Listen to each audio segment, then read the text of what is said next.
Hello there, ladies and gents, and in today's episode we have a very special scenario. This is the 1939/1936 USA takes the world kind of scenario. I mostly just want to see what the AI would do, and in this first game USA hasn't been tampered with at all, apart from the fact that they're at war with everyone. Now, the USA in this situation, they don't really do the best. As we can see, the UK and Canada are invading from the north, whilst Mexico, well, they were technically pushed all the way back, but they're now making a resurgence. And with a really menial US guard to stop them, the Mexicans were able to push pretty far north, and guess what? The Canadians, they've taken the north as well. The US does kind of make a push into Canada, but there's not much point taking Canada when you've almost lost your capital. But hey, they work in mysterious ways. And now Mexico's truly broken that wall that was supposed to be built, and guess what? It's in control of just about everything. I kind of feel sorry for the US at this point because, yeah, they really shouldn't have declared war on the entire world. And look, they lost Alaska to Japan. Right, and straight into this next game, the US is now ever so slightly modified. This US is now 10% better at attacking and 10% better at producing, researching, you name it, they're 10% better at it. And does that mean that they can take the world? Because guess what? They just discovered that every country has an oil supply and weapons of mass destruction. And that's all the casus belli you need when you're in the US, so guess what? It's time for war. This time they're not being taken by surprise by Canada, they are marching a full invasion whilst the Mexicans plunge straight into the central heartlands of the US. But guess what? The US isn't going to stand for it because they've capitulated Canada, and now's the time they can turn their army around. So they turn their army around, they go right the way down to Mexico. Wow, they go straight through Mexico into Colombia. They are unstoppable. They've taken Venezuela. Peru's about to fall. Brazil, they're not doing good, but they have got the forests on their side. No, the forests aren't enough in Argentina and Chile. They've all gone. Brazil is in a bit of a pickle here. The only reason that the Allies haven't joined in to help is because they're all busy in Europe fighting the Soviets. The world is kind of at chaos at the moment. Jesus Christ, Greece just took over all of Persia and is now invading Saudi Arabia. I don't even know what the US is doing anymore. The world's fallen apart. Japan's taking the British Raj. I thought this was about the US. What are you guys doing? Why is Italy in Spain? What's Italy doing in Spain? That doesn't make sense. But anyway, yeah, Greece is doing quite well. Italy takes France. Japan, for some reason, owns a bit of land there as well. Italy is now taking over all of Africa. The British Franco Union has basically collapsed at this point, and the US has unified the Americas. With no one to fight at this point, they're just going to sit back, relax, have a cup of tea. Well, no, they wouldn't do that. They'd throw the tea in the sea like a bloody bunch of savages. Why'd you waste perfect tea like that? It just makes me so sad sometimes. I just don't get you Americans. Oh well, anyway, the Italians have just invaded the UK, and guess what? They've seized it, and now it's controlled by the Germans. Anyway, what an interesting world we live in, but I'm afraid the US doesn't do anything from here. So, it's on to the next game. And in this next game, instead of the previous one where the US declared war on basically the entire world just for a menial oil supply, this time they're declaring war on the entire world for freedom. Yes, that's right, they intend to liberate the entire world from itself. They would like to liberate the head from the body of just about everyone in the entire world, and it's the kind of liberation that you can really get behind. Now, at the moment, the US has been extremely modified to the point where they're so overpowered I've had to start them in 1936. This time the US is 100 times better at everything, hence why they just took Mexico in about a week, and Canada's falling in, well, that's about 1 month. Jesus Christ, the US has just taken Canada and it's all gone. But whilst they're 100% stronger, they just don't seem to have the power. I mean, something strange is going on here.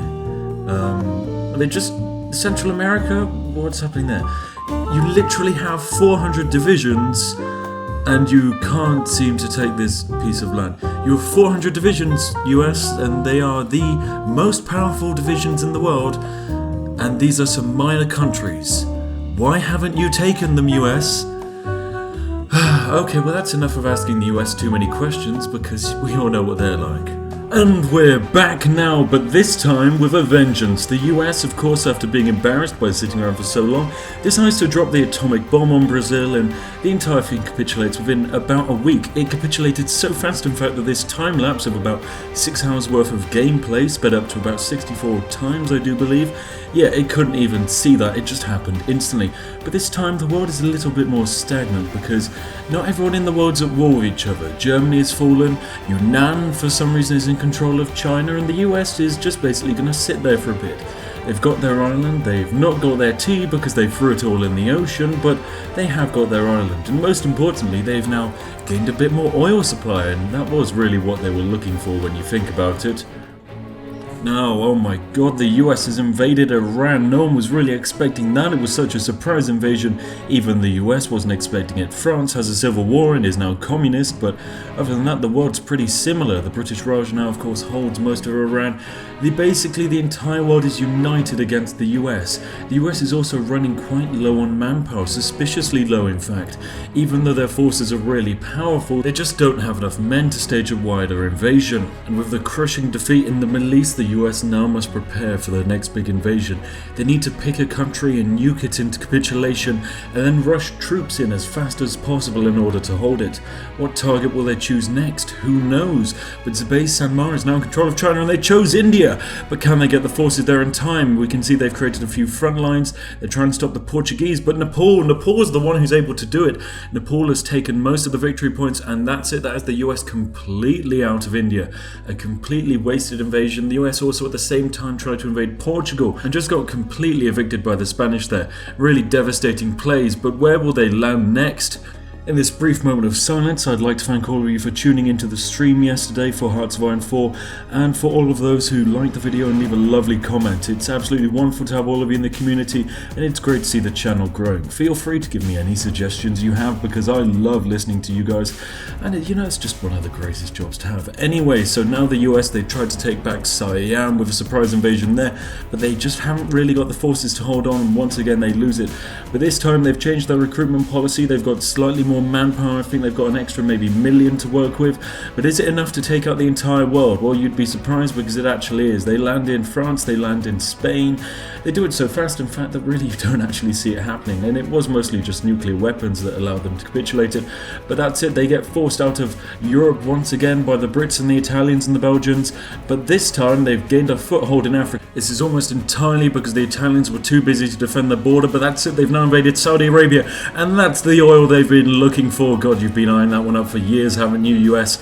But guess what? You now have the manpower, you have the equipment, you have the oil. Can you take the world? Well, yes, you can. You've taken Afghanistan, and you've taken the Indian, Nepal lands back, and that's a full invasion of China as well, and Turkey is about to fall. God, and the Soviets, can they even hold on? No, the Soviets are falling. They've got millions and millions of men on the field, but it just doesn't make a difference against the power of the US troops. These are super buff troops. Absolutely nothing can defeat them. Well, apparently some Central Americans can, but other than that, they are unstoppable. And they've taken Finland. Well, they've kind of stopped in Finland, but that's Finland. They are really good at defending some forests. And China has just about completely fallen. Poland has fallen. They've only got their German territories. Norway, Sweden, Scandinavia, it's all gone. Italy is losing all of their European territories. And central Italy is just about to fall as well. The Russian Federation has been released. They are a puppet of the US, and the US has of course now grabbed all of Europe. They've got Poland, they've got Asia, they've got Japan. Basically everything's on their side now, and that's it. That's the world, ladies and gents. Congratulations to the US. They managed to hold out and destroy the entire world. All it took was about 5 million US soldiers, and guess what? You can take just about anything, no matter how large the oil supply is. You can name it, you can have it. Anyway, thank you very much for watching today's video. I hope you've liked it. It's something slightly different, probably more of a Drew Durnley-esque video than most, but hey, I hope you've had a splendid day, and maybe I'll probably see you for tonight's EU4 game. If you want to join the community, feel free to subscribe. Otherwise, like the video if you did enjoy it, and I will see you all in the next one. Farewell.